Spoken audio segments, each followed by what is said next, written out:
bahwa sebenarnya pencekalannya sudah selesai pada bulan Juni, tapi tidak ada pemberitahuan. Nah ini fatal. Artinya apa? Belum tentu nanti kalau saya misalnya saya ke Sydney lagi meneliti yang katanya sudah punya tanda lulus tapi ternyata nggak ada tanda lulus. Yang katanya sekolah 2 tahun di sana, ya, tapi ternyata hanya 6 bulan di sana. Menurut pengakuan Pak Iksan Katuande, ya. Nah itu ternyata mau keluar nanti ternyata dicekal. Ini kan siapa yang bisa menjamin? Karena tidak ada pemberitahuan. Dan itu nanti kalau akan dipermalukan, nanti prapit lagi nanti.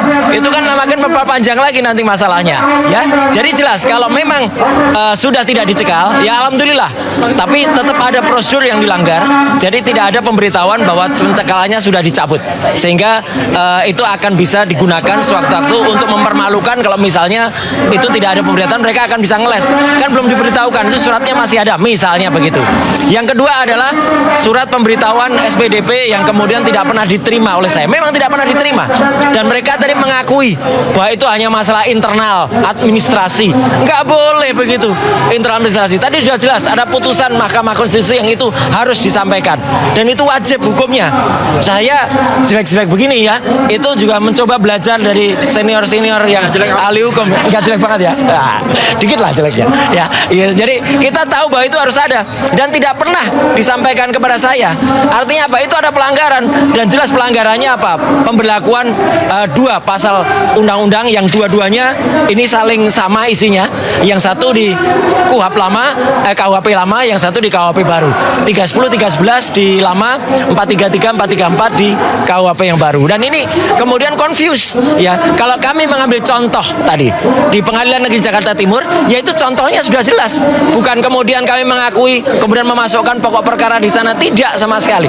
Tadi Bang Refli dan juga Pak Ristan sudah mengatakan bahwa kami hanya menyentuh ujungnya saja. Ya, kami tidak menyentuh yang luar. Nah, yang ketiga, yang terakhir yang ingin saya sampaikan yaitu pangkalnya.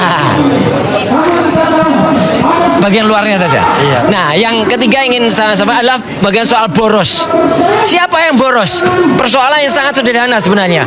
Tinggal tunjukkan saja dari awal ya, kayak yang dilakukan oleh Pak Arsul Sani di dalam negeri. Saya juga tunjukkan waktu itu ketika ada orang ribut-ribut, orang nggak punya legal standing, Roy Suryo nggak punya ijazah S3, ya saya langsung tunjukkan. Oh, mereka sekarang ribut lagi, kebingungan kayak cacing kepanasan, lapor lagi, ya. Dan ketika itu dia tunjukkan, ya, maka itu menjadi boros. Siapa yang boros ya? Harusnya cukup menunjukkan ijazah, malah bikin reuni-reunian, ya, siap bikin acara-acaraan, mengundang banyak orang, bahkan 712 barang bukti, yang kemudian UGM harus kemudian mengumpulkan sekitar 500 barang bukti.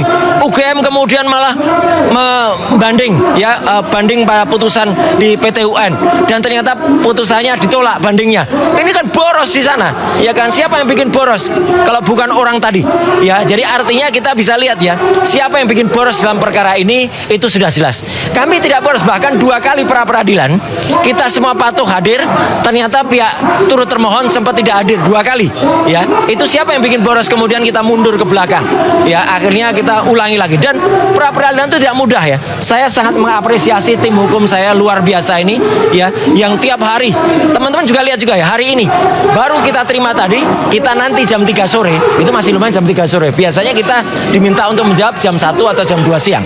Harus mengumpulkan lagi namanya replik, ya. Tapi mereka jawabnya dupliknya besok, ya. Jadi masih ada waktu. Tapi nggak apa-apa lah, itu adalah putusan dari hakim tunggal. Jadi kalau saya ingin menyatakan, kami tidak melakukan pemborosan.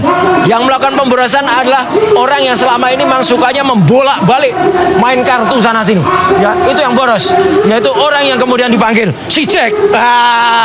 Ini lain ya kasusnya ya. Kalau yang dulu hitam, kalau ini putih. Ya. Jack ini mau bermain putih-putih tapi boros dia. Jadilah Jack yang bikin boros, bolak-balik. Itulah yang dia bikin boros ya.